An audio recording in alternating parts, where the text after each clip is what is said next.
तो आज हम भारतीय संविधान के एक बहुत ही दिलचस्प हिस्से को समझने वाले हैं। भाग 4 यानी राज्य के नीति निर्देशक तत्व। ये अनुच्छेद 36 से 51 तक हैं और सच कहूं तो ये एक आदर्श राष्ट्र का पूरा खाका तैयार करते हैं। जरा सोचिए, अगर किसी आदर्श देश का ब्लूप्रिंट बनाना हो, एक नक्शा, तो वो कैसा दिखना चाहिए? हमारे संविधान बनाने वालों ने इसका जवाब दिया, और यही जवाब आज की हमारी इस पड़ताल का सबसे अहम हिस्सा है। और जवाब है राज्य के नीति निर्देशक तत्व, या जिन्हें हम डीपीएसपी कहते हैं। असल में ये वो सिद्धांत हैं जो सरकार को रास्ता दिखाते हैं कि एक ऐसा देश कैसे बनाया जाए जो सबके साथ न्याय करे और हर नागरिक का भला सोचे। एक तरह से ये हमारे राष्ट्र का नैतिक कंपास है। ठीक है, तो चलिए इस ब्लूप्रिंट की नींव से ही शुरू करते हैं। सबसे पहले हम उन शुरुआती आर्टिकल्स को समझेंगे जो ये बताते हैं कि आखिर ये सिद्धांत है क्या और ये काम कैसे करते हैं। अब देखिए, यहाँ एक बहुत ही दिलचस्प बात है। ये मौलिक अधिकार हो यानी फंडामेंटल राइट से अलग कैसे हैं? देखिए, मौलिक अधिकार तो आपको कोर्ट में लागू करवाने का हक देते हैं, लेकिन ये निदेशक तत्व, ये शासन की आत्मा है। ये सरकार को गाइड करते हैं, मजबूर नहीं करते। दोनों मिलकर ही संविधान को पूरा बनाते हैं। मतलब ये सिद्धांत कोई सख्त कानून नहीं है, पर एक बहुत जरूरी दिशा जरूर दिखाते हैं। ये सरकार को हमेशा याद दिलाते रहते हैं कि उन्हें किस तरफ काम करना है, देश को किस रास्ते पर आगे लेकर जाना है।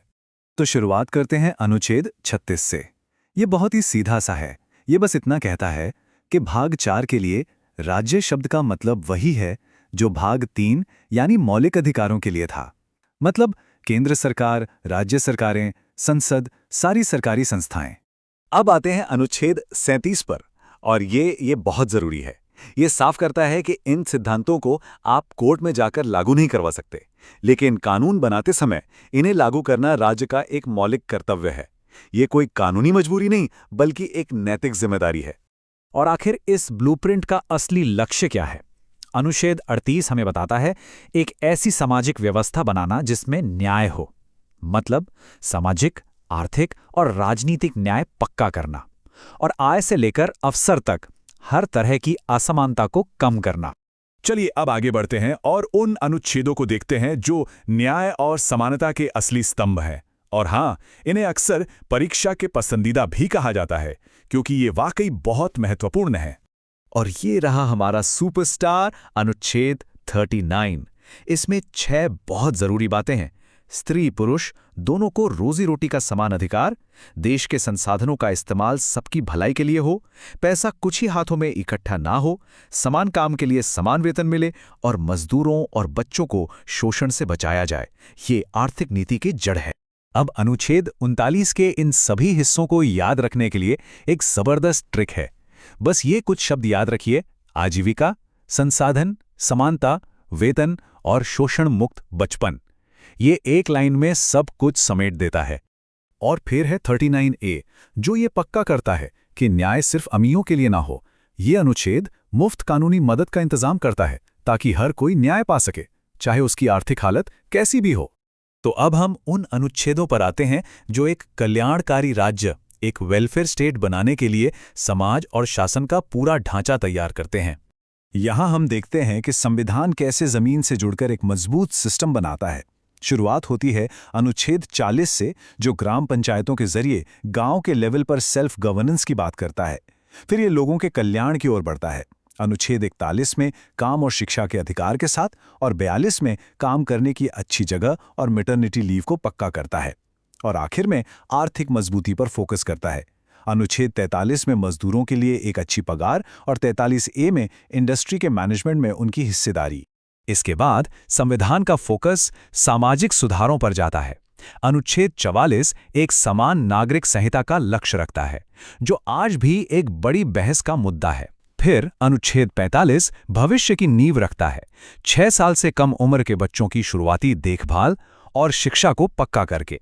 और अनुच्छेद 46 समाज के सबसे कमजोर वर्गों की रक्षा करने के राज्य के कर्तव्य पर जोर देता है।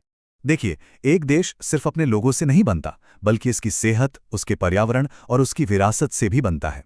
इसीलिए अनुच्छेद 47 पब्लिक हेल्थ, 48 एग्रीकल्चर, 48A हमारे पर्यावरण और जंगल, और 49 हमारी ऐतिहासिक इमारतों की रक्षा करने का निर्देश देता है। अब हम आ गए हैं इस ब्लूप्रिंट के आखिरी लेकिन बेहद जरूरी हिस्सों पर। ये अनुच्छेद शक्तियों के बंटवारे और दुनिया में भारत की भूमिका को तय करते हैं। तो एक बहुत जरूरी बात, अनुच्छेद 50। ये एक आजाद न्यायपालिका की नींव रखता है।